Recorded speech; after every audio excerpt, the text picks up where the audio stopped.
Hello legends of YouTube, welcome to another novelty study looking at a really interesting line in the Italian game. This particular variation is in the mainline Italian game, the Knight Attack, Plumero, Bishop Check, Boggo, Blackburn variation. My god, what a long line name that is! This line actually is really interesting because it involves an exchange sacrifice where despite black going behind a material, you actually get a lot of activity, so it's a very interesting line. And what makes it a novelty, in my opinion, is the fact it's only been played 12 times, according to the chess.com database, but black has scored an impressive results in it. So there's actually been 5 wins for whites, there's been 2 draws, and then 5 wins for black. So not a bad variation for black to play. On the Lee Chess database, it's been reached nearly 1,500 times. But black has actually scored an impressive 51% win rate. So in my view, this line I think warrants a little bit of further investigation despite its inherent risk to black's position. So the first thing we're going to do is we're going to just quickly flip the board and go through this variation. So it comes out of the Italian game. So this is one of the most popular and logical lines in the open game. White is aiming for the tender f7 square, a really weak point in black's position. Now there are a number of different responses that I'm showing you on the screen that black could play here, but we're going to be focusing on what happens after knight to f6. This is known as the two knights defense. It's a really popular response to the Italian game, very logical. Black is developing his knights before his bishops towards the center. It's also a provocative move. It's enticing white to play the move knight to g5 in order to attack the f7 square. So it's essentially obliging to white's plan. So in this, the most popular move here is actually d3, and this has been reached in a number of different games. Lots of grandmasters like playing this variation, and you can see some of the different plans that white can play. But another move is obviously knight to g5, obliging to black's temptation of attacking this f7 square. Now clearly black can't ignore it. If he tries to play a move like h6, the knight's just going to simply jump in and it's going to be game over for black. So black has to do something very, very quick in this variation. There is actually one variation I do want to quickly explore before I go for the main line, and that's the move bishop to c5. This is known as the Traxler counter gambit, a really, really deadly line, and black can create some incredibly complicated positions out of this. But unfortunately, this particular line has been heavily analysed a lot. It's said that white gets quite a good edge in some of the main line here. So in that sense, it's probably not the most, strongest line against the knight attack. So instead, d5, and this is a really heavily analysed line. What's happening here is black is offering a pawn sacrifice, but in the process he's stopping white's attack in its tracks. After the capture, we now have 3 moves here that have been played. Knight to d4 is the Fritz variation. Another variation that's very interesting is b5. I quite like this variation because actually the main line move here for white is actually to run back with the bishop to f1 and sort of say, well, this b5 move looks a bit silly, but these are 2, I guess, okay variations. But I think the one that offers the most problems for white is knight to a5. So there's the Plumero defense. This is one of black's oldest defenses, first analysed in the 16th, 17th century by Cesar Plumero. Black has other responses, but this move I think offers the most counterplay for black. So there's really only kind of one good move here that white can play, and that's bishop b5 with the check. Any other moves don't make too much sense, but I think this one makes the most sense because white is just clearly up a pawn now.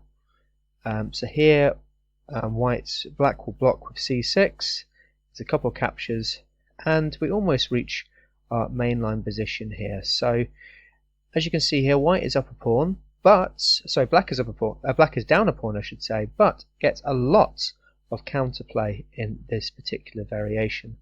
So there's 3 main responses here by white, but today's focus is going to be what happens after the move queen to f3. So this is the third most popular response. But I say it's the third most popular response. The three main responses have been played just about nearly about the same amount of times. Queen to f3 is a logical move. It actually pins the pawn now. So the idea here is that black simply can't take this bishop, because otherwise this rook is going to be captured. So what do we do here? I mean, the idea, one of the main lines is actually just to go rook here, hitting the bishop. But today I'm going to actually look at, would you believe, c takes b5. You may notice if I go back here, you'll see the arrow from the computer is going, yep, that's the best move, that's the best move. And it's very, very odd. So what's going on here? Well, this is where we reach the start of our novelty. Black does not care about the pinned pawn. He captures the bishop anyway, sacrificing a rook for the exchange, and he hopes that now black's activity will be enough compensation for being down the exchange. So after queen captures here, you'll see here there's a lot of different plans that black can play here. So as I say, this position has only been reached 12 times. It scores pretty decently. It's also backed up by the engine being the number one response for black. Black's going to get some very easy development. He's going to play moves like bishop e7, try and push the knight away at some point with h6, castle, maybe play queen to c7, and then also go with bishop b7, gaining a tempo on the queen potentially. There's also some trap lines with knight to b7, but I guess these ones don't really hold up to modern day computer scrutiny, as I would say these lines have been played in a lot of sort of correspondence matches. Black will be must be extremely careful now, as his, I should say white should be extremely careful, because his lack of development will be exploited extremely quickly. So you see here, I think one of the lines that white can play, just so I think even just get a slight edge, is even just play queen all the way back to f3 and then retreat it back to d1. Just be happy and content that he's up in material. But as I say, he's going to fall extremely far behind in development. So in any case, I'm going to show you a few games that black has played in this variation. There's been some extremely interesting ones. So let's dive straight into it. Okay, so our first game is going to be focusing on a game between world champion Max Erver against Ethan Bogo. I'm really sorry, I can't pronounce his surname. I've always had difficulties doing it. But as you may know, Max Erver, he was a really strong, well, known for as being a very strong opening theoretician. This, I guess, was due to his mathematical brain. He actually held a doctorate in mathematics and was an honorary professor in 2 separate Dutch universities. He was very unafraid of entering complicated positions because he could outcalculate and outthink those variations. However, his approach to chess was very logical. It was very straightforward, and in that sense, it made his games very easy to follow for the improving chess player. However, this game against a worthy adversary, Ethan Bogo, another strong chess master who actually also challenged Alexander Alekhine for the World Championship on 2 separate occasions, is totally wild. It's, I think, quite uncharacteristic of Max Erver's playstyle. Both players played this game later in their careers, during the height of the Second War. It was actually played in 1941 in Carlsbad. Perhaps the ferocity of this game mirrored that of the current war. So let's reach our position very quickly. We're just going to go through the lines here, and we're going to reach this position. So after captures, queen takes on a8, we now have the move c5. Okay, so a logical move, a very Erver-like move, but sadly doesn't hold up against the engines. You'll see here my computer engine really doesn't like that move. I'm just going to turn it off just for a second, just so we don't spoil the essence of this position. So this is despite its actual common occurrence on both the chess.com and Lead Chess databases. So why don't the engines like this move? The problem comes after the challenging 9, knight to e4. Although it has never been played in any of the games, it creates a few problems for black. He actually just simply has to capture with knight takes here, and then after queen takes. And annoyingly, you know, when you're in these positions where you're behind a material, like in this exchange sacrifice, you really don't want to be exchanging off a lot of your pieces, because if white can get into an endgame, he's just going to be simply better. Nonetheless, it is still a really extremely interesting line. Very quickly though, I do want to mention if, let's say, black ignores this threat and just castles simply, actually annoyingly, this move here is really good for white now. Or actually I should say, not castles, maybe bishop back here, otherwise you just lose the bishop. But you can just simply capture this knight, and now, annoyingly, you have to play this move. You can't capture the queen because obviously this bishop is now hanging to the queen, so it just ruins your structure. I don't think black can say he's really got any advantage in this particular variation. But going back, interestingly, after knight to e4, I was having a look at this line a bit more, and although the engines really like white's position here, I think actually after the exchange, so after knight takes, queen takes, this particular position is very similar to that of, in my opinion, it looks very similar to that of the Danish Gambit. So after, let's say, castles, bishop b7, you'll see these two bishops here screaming down the white's diagonal, and it's actually quite a difficult position, I think, to play here. I looked at a couple of games that I think are really quite interesting. One of the games went queen to g4, and this was played. Funny enough, actually, this was International Master was playing as black, absolutely crushed his opponent here in this variation. So what happened here was that there was f5 was played, and this pawn center really difficult to take on now as white. The queen came back to g3, f4 was played, just continuing the assault. Queen came back to g4 and rook to f6. I'll be honest with you, this game did not last that much longer. g3 was played, I guess trying to break down this really strong center, but now queen to g5, and you'll see here that now black is threatening just simply checkmate here. He actually resigned in this particular game after this occurred. So a really interesting position. Funny enough though, if we go back to the position here, in actual fact white can take the center pawn. He can be incredibly greedy, but and I think he kind of has to, because that just stops this, as you saw in this variation, this potentially really strong pawn duo. So after captures, it's still a very interesting position. There is another game I found where I guess after bishop to d6, there was a capture of this pawn, so black just went up another pawn. And actually here is really quite unclear. I'm not overly sure who's actually better. I mean, I prefer black's position here. He has clear attacking chances, but maybe white can defend this. With that said, there was one game I did find where white just got completely crushed off the board. So in this particular game, f4 was played, trying to block this diagonal, but bishop took on f4 anyway. There was a capture with the rook, queen captures. So white actually gave back a few exchange, but his king's just too exposed in this particular variation. Knight came to c3, trying to get some pieces out. I really don't think this particular move is very attractive, as I think that black can easily have a mating attack here. I'll just have a quick look just to see. Yeah, this is mate in 5. I think just a simple move, queen to here, will just win. So that's why knight to c3 was played to stop that particular threat. Queen still came to d4, we'll check.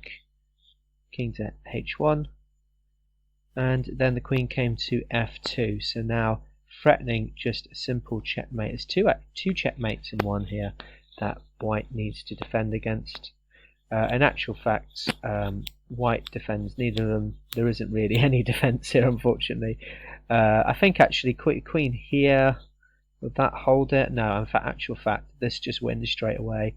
In the actual game, the knight came back to e2, and then it was checkmate in 1. So a very interesting position. So perhaps not as bad as I thought it was. You know, this bishop to c5 line. I think black has got some very interesting lines in this particular variation.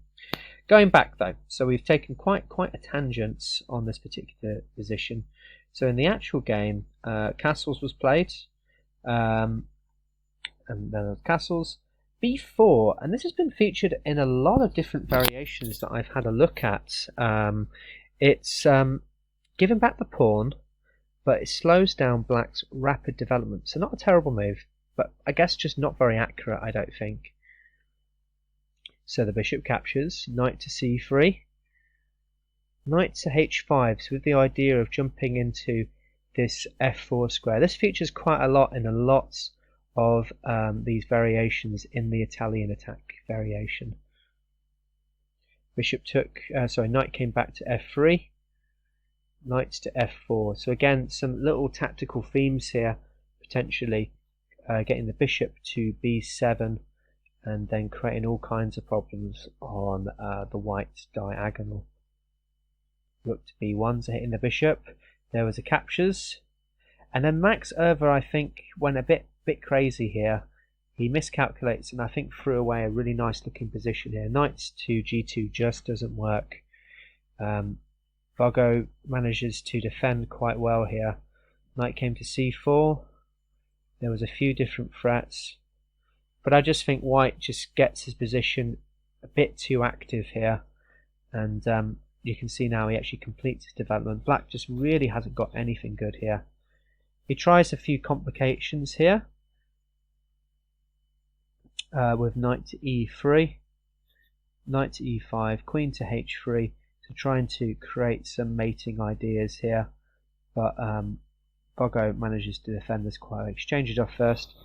Bishop came to g4, queen took on d6, and in actual fact black resigned here. You may be kind of thinking to yourself, actually, if this could be an interesting line, just coming to f3. In actual fact, there's two moves here. The safest one is obviously just capturing the bishop here, and I don't think even after this move, queen can just come back to g3, and the defense is nice and safe here. But another move that I looked at was really interesting was actually just queen taking on f8. It's actually a forcing line that leads to a mate. I'll just show you it very quickly. It's just really cool, this line. So there's a few different things. I don't think Max Erver managed to calculate all the way along this, but it's pretty cool. So knight here, check. There's all kinds of stuff. Captures. It's just a continuous check fest here, and in actual fact it ends with knight to g8. I doubt, as I say, black calculated all the way to this point, but white just had an irresistible position after bishop to f3. So a really interesting game there. As I say, Max Erver, I think, kind of threw it away, unfortunately, with knights taking on g2. Okay, so we're moving now to game number 3. Another really tricky line is after, obviously, the queen capturing on a8, is knight to b7. So a really tricky move here. Unfortunately, it just doesn't hold up against the computers. Black, I guess his aim here is trying to trap the queen in the corner, putting it out of action. If black wriggles too much of his queen, he'll quickly get undone though. So actually, I think it's quite an interesting line. In this particular game, d4 was played, but you're probably interested to see what happens after queen takes on a7. In fact, actually, black gets quite a good edge in this position.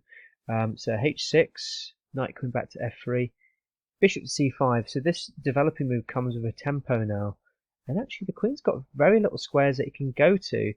It can go to a6. There's castles, knight to d6, and actually this is another, I guess, tempo gaining move.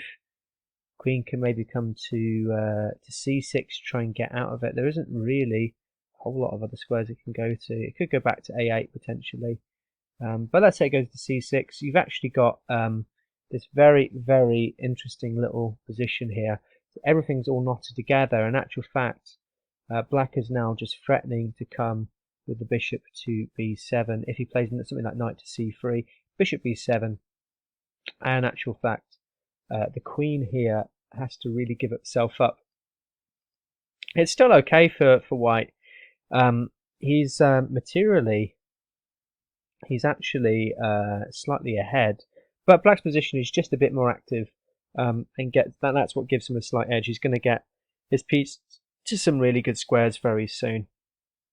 But going back, In this particular game, d4 was played, and now there was this bishop b4 check. A bit of a strange move. I'm not overly convinced by it, if I'm being honest with you, because now c3 can be played. But I guess black was aiming to come back to a5 to try and defend this this b6 square and trap the queen in.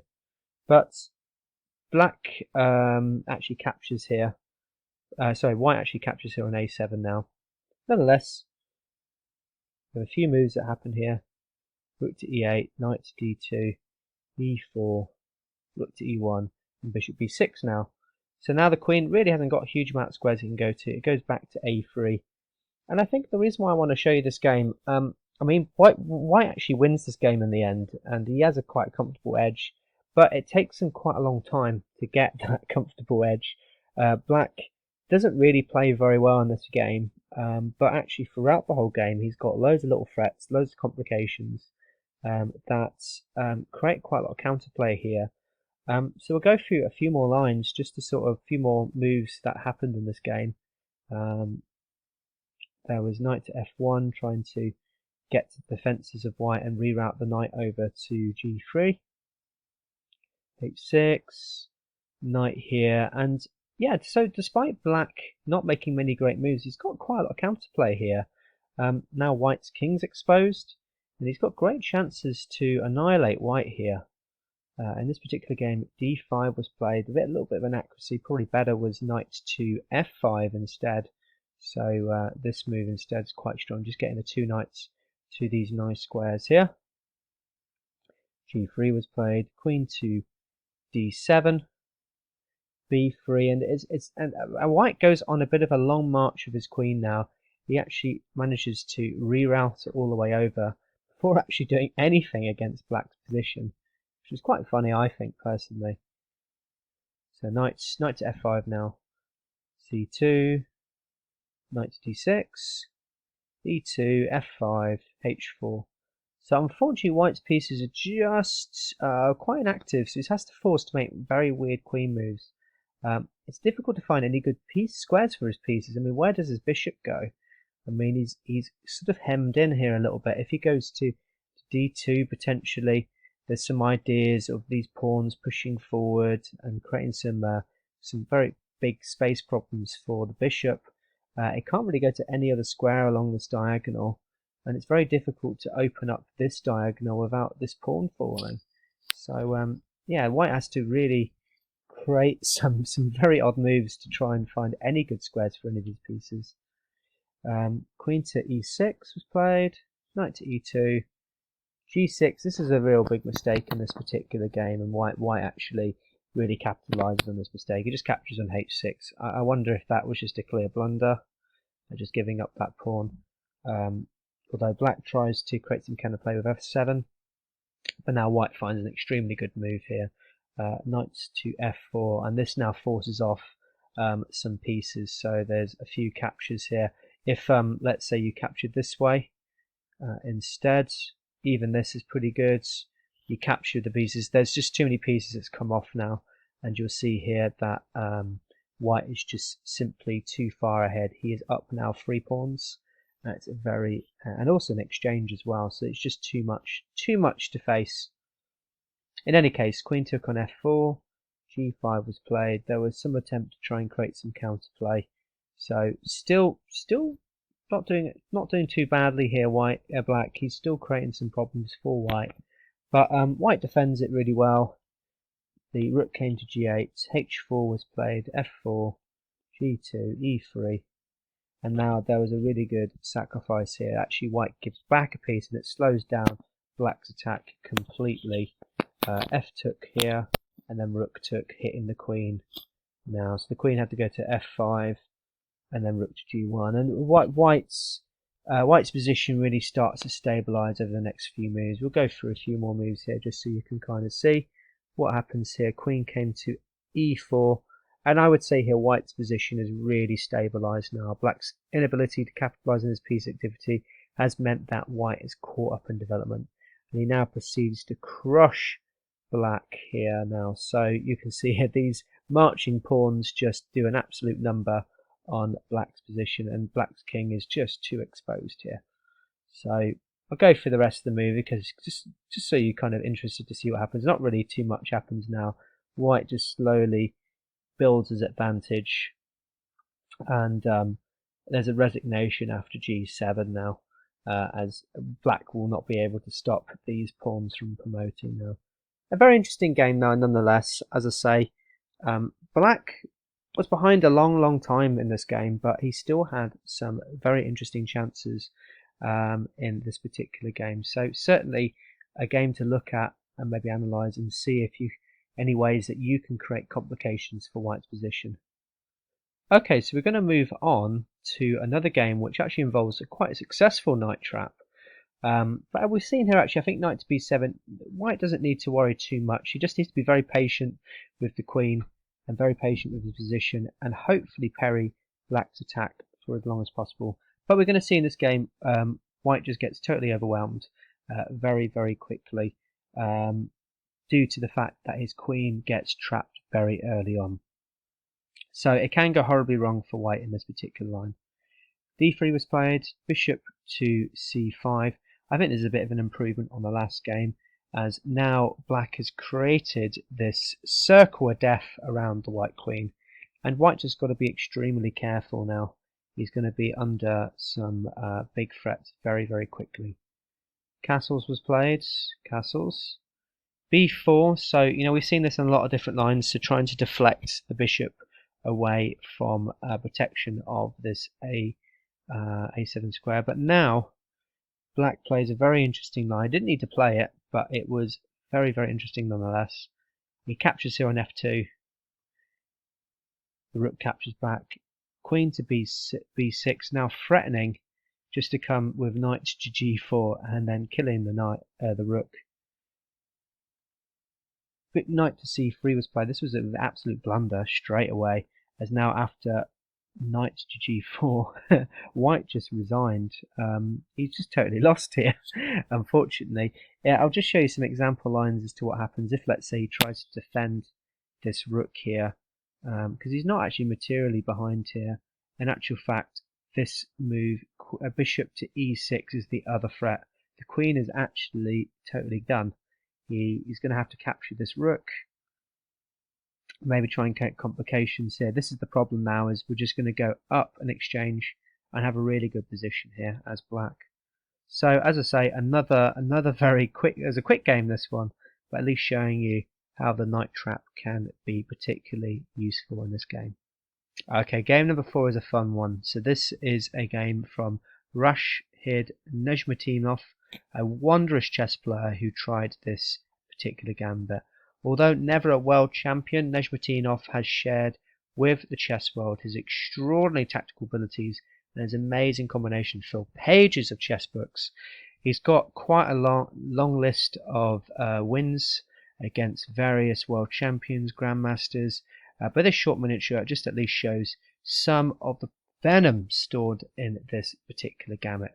So let's go to our main position. So the queen to f3, c takes, queen takes, knight to d5, d4.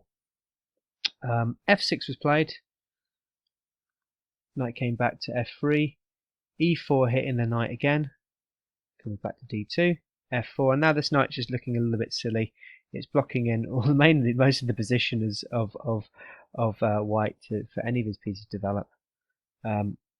So it comes back to b3, knight comes back to b6. You'll notice here that actually white's queen hasn't got many squares to go to. He captures on a7, and unfortunately this is just a blunder. Knight comes to c6. You'll see here that actually the queen has no squares it can go to without being captured. In this position, white resigns. A little bit premature, I would say. Actually, he did have one line he could have played that maybe could have at least had a position that was okay-ish. It would still been slightly winning for black, though. He missed bishop to g5, hitting the queen here. Now, there is a capture nonetheless. Bishop captures, king captures. In actual fact, I think white is just down one pawn in material, but it's a playable position.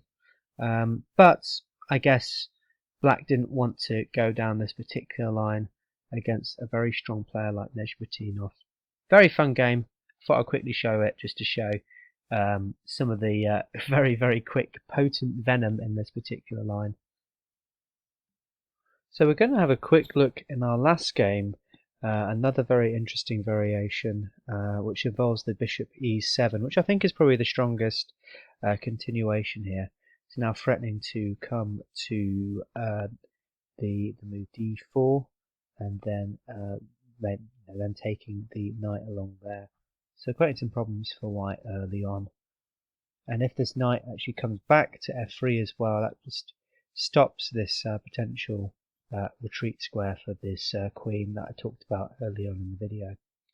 So b4 was played in this game. So trying to create this deflection, so bishop took on b4, why not? Takes on a7, castles, knight to d5, so now tempting this potential capture. The knight came to c3, and you'd be interested actually what would happen after the move queen takes here. I think this it just loses, because obviously this queen has now relinquished its defense of the d5 square. That doesn't work. Knight came to f4, so as I say, this is I guess a thematic idea in a lot of these Italian game positions. This bishop coming here, so this knight going here, and then there's bishop going to b7, attacking along this long diagonal. Knight came to g to e4, f5 was played, pushing it again back to g3, bishop to b7, and now black is in a really good position here, pole position in fact, and it's very difficult for white to find any good moves here. I think potentially f3 might have needed and played it just to stop these potential threats of coming in, but I think black is still doing quite well in this position, and he's also got to worry about ideas of maybe the queen coming here supporting this potential forking idea. In this particular game though, a3 was played, a pretty bad move, as now bishop came zooming in, and you'll notice here actually that this is now creating some potential threats of bishop going to f3 and threatening this checkmate idea. f3 was played, trying to stymie that plan, but now rook came to f7, hitting this queen, and the queen tried to come back to e3, but now we have a fantastic winning move here, and that's a move knight to c4, and you'll see here that we look at all the different squares that the queen can go to, the queen is going to be lost. So all these squares here, bar these two, in fact also this one and this one, the queen is going to get captured. I'll explore though very quickly what happens after queen to f2. A simple win here is just knight coming here, now forking both the queen and the king. That doesn't work, and after queen coming to e1, it's quite an interesting variation here. It involves bishop to c5 check. There really isn't anything that white can do. You can try and prolong the game with d4, but now the queen comes zooming in. Bishop to e3, queen captures, rook here, and after a few exchanges, black is just way ahead in this position. So it's interesting then that after queen came to e3 and c4, white in fact resigned here. He didn't want to face all these horrible variations that black had ready for him. So just another example of white really falling so far behind in development and then getting punished for it as a result in this particular game. So that's it for this novelty study. As I say, it's really worth an idea having a look at this queen a8 idea. So after the capture and then here, there's some really interesting resources that black has. He's going to get some very fast development of all his pieces, and they're all going to coordinate really quickly. White's going to have a real tough time in trying to stabilize the position, because although he is up in material, activity wise he is going to really struggle in getting his pieces to active squares very quickly. Hope you enjoyed this novelty study. I hope to do some more novelty openings in the near future. Take care. Bye.